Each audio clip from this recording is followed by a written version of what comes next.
So you did it. You actually did it. After all the dreaming, the planning, the late-night internet searches, you watched one too many times and decided to move to Bali. You envisioned a life of serenity, of spiritual awakening, of endless summer days. You're trading your cubicle for coconuts, your 401k for a sarong, and your commute for, well, a different kind of chaos. A symphony of honking scooters, clucking chickens, and the persistent hum of the tropics. Welcome to the island of the gods, where your expectations and personal space are checked at the door. Get ready to redefine your definition of crowded. Bali is beautiful, sure. Temples, rice paddies, beaches, the works. Postcard-perfect scenery at every turn. But the Bali you see online? That's a filtered fantasy, like a Tinder profile for an entire island. All the best angles, none of the morning breath.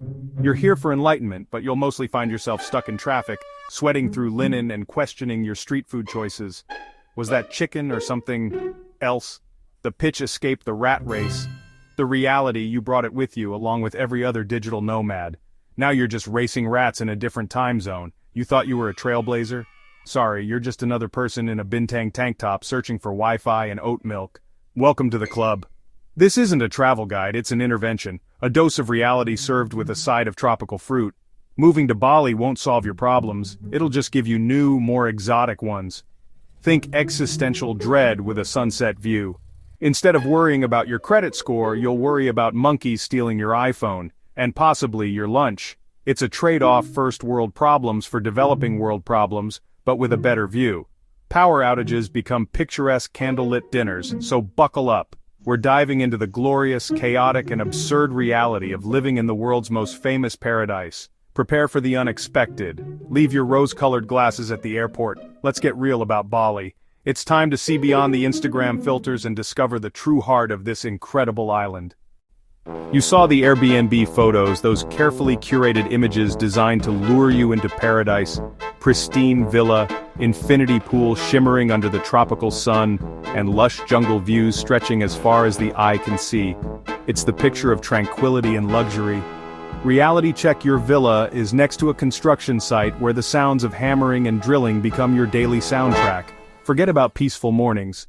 And the pool, that inviting oasis? It's more likely a mosquito breeding ground, a stagnant pond of missed maintenance opportunities. The jungle view comes with geckos, lots and lots of geckos, scaling the walls and ceilings like tiny, tireless climbers. Spiders, some so large they could qualify as pets. And the occasional snake, slithering its way into your tropical paradise, uninvited. That charming thatched roof? It's a critter superhighway, a bustling ecosystem of insects, rodents, and who knows what else making their home above your head. At night, you'll hear geckos screaming like tiny car alarms above your head, their mating calls echoing through the villa as you try to sleep. Peace and quiet? Try live-action Discovery Channel in your bedroom, complete with chirps, croaks, and rustling sounds you can't quite identify. After rain, frogs turn your villa into a deafening amphitheater, their nightly chorus reaching a crescendo that rivals a rock concert. Open-air living means no walls. So everything you own is damp, moldy, or both, a constant battle against the relentless humidity. That gentle breeze, it brings burning trash, the acrid smell of burning waste wafting through the air, a constant reminder of the less idyllic side of paradise. Scooter fumes, choking clouds of exhaust from the endless stream of motorbikes. And flying ants, swarms of winged insects descending upon your villa at dusk, attracted to the lights like moths to a flame. The floating breakfast? It's a soggy, cold logistical nightmare that ends with your toast at the bottom of the pool, and you fishing out a waterlogged croissant. The Bali dream looks great on Instagram. In reality, it's awkward, uncomfortable, and always a little bit damp, a far cry from the glossy images you were sold. Welcome to your new luxury lifestyle. Hope you like geckos. They're your roommates now. In Bali, there are two seasons, hot and rainy, and hotter and not rainy. That glow on Instagram?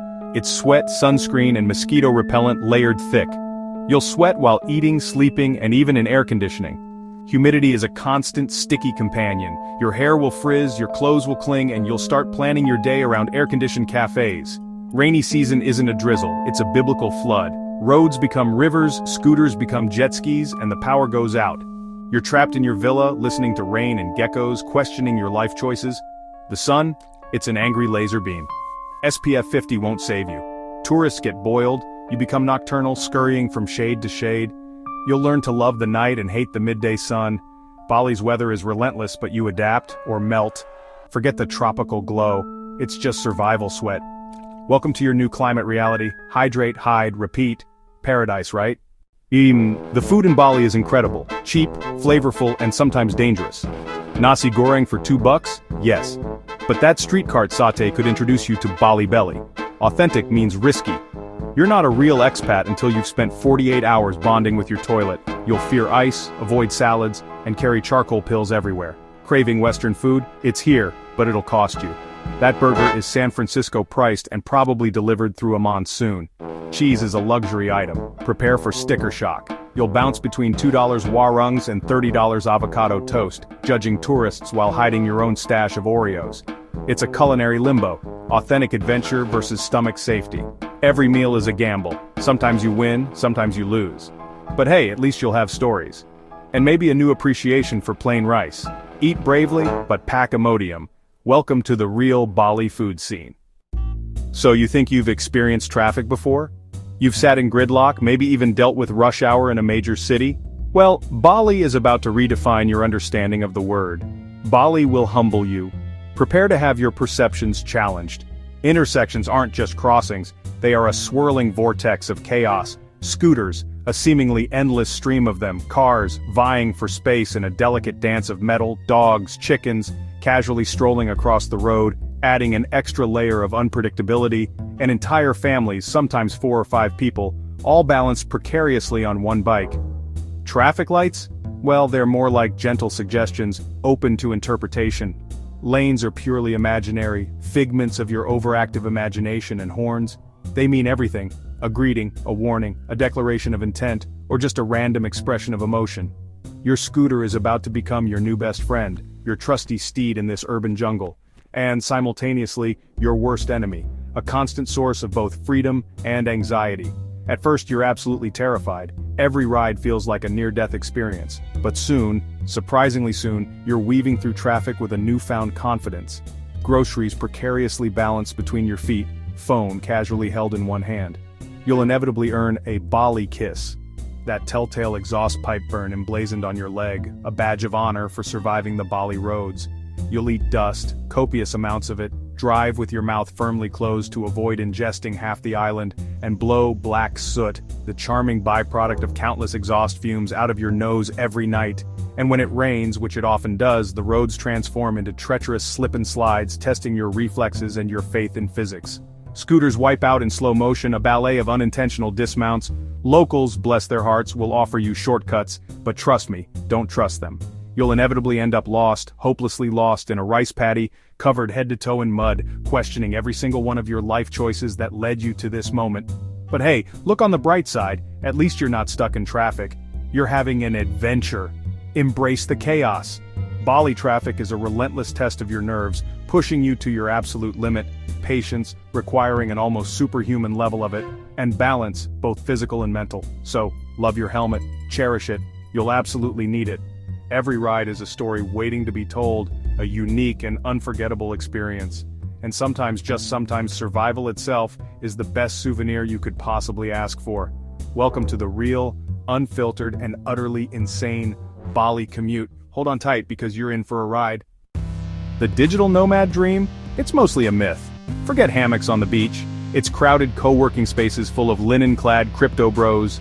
Networking events are just excuses for overpriced cocktails and buzzword bingo. You escaped corporate America for corporate America in flip-flops. The whole ecosystem is built for you. Visa agents, digital nomad cafes, productivity workshops. It's a money-making machine disguised as self-discovery. The real struggle? Wi-Fi, it's your lifeline. Until it randomly dies mid-Zoom call. You'll tether to your phone, praying for enough data, blaming tropical vibes for every glitch. In Bali, the Wi-Fi gods rule all. Doesn't matter if you're a CEO or an intern, everyone's at their mercy. Your productivity depends on the signal. Paradise comes with buffering. Namaste, and may your connection be strong. Bali is cheap, if you live like a local. But you want almond milk, craft beer, and AC. That's where the expat tax hits. Imported comforts cost a premium. Smoothie bowl, $10. Yoga class, $25. Beach club cocktail, $15. Suddenly, your cheap paradise feels like a mid-sized American city, with more geckos. There's also the 2-tiered pricing: local price and tourist price. You're always the tourist. Bargain all you want, you'll never get the real deal. Your budget becomes fiction. You start frugal, end up splurging at Sunset Beach bars. Your bank account is a roller coaster. Indulgence, regret, repeat. It's a cycle set against a tropical backdrop. You pay for the privilege of paradise, and honestly, sometimes it's worth every overpriced mojito. Just don't check your bank app too often. Welcome to the expat economy. You think you're open-minded, but Bali's real culture shock is in the details. Rubber time means 2 p.m. could be any time before sunset. Direct no is rude, you'll get maybe later, or a smile that means never. You'll ask for repairs, tomorrow means maybe never. Ceremonies block roads for hours, your meeting can wait, tradition comes first. You're a guest, patience is required. People will stare, kids will shout, "Boule!" It's not rude, just curious. At first you feel like a zoo animal, eventually you wave back. You become a local celebrity for simply being foreign. It's humbling, strange, and oddly charming. Bali teaches patience, flexibility, and how to laugh at yourself. The culture shock is real, but so is the beauty. Embrace the difference, it's part of the adventure. After all the sweat, chaos, and Wi-Fi woes, is Bali paradise? It depends on your definition. If you want perfection, stay home and order a tropical smoothie. But if you want something real, Bali delivers. Paradise isn't problem-free, it's just better problems with a better view. Bali isn't an escape. It's a different life, frustrating, absurd, magical. Some days you'll want to leave. Others, you'll feel a peace you've never known. Bali is a mirror, reflecting your patience, humor, and adaptability. It's not a filter, it's real life, with monkeys and sunsets. And honestly, that's a better story to tell.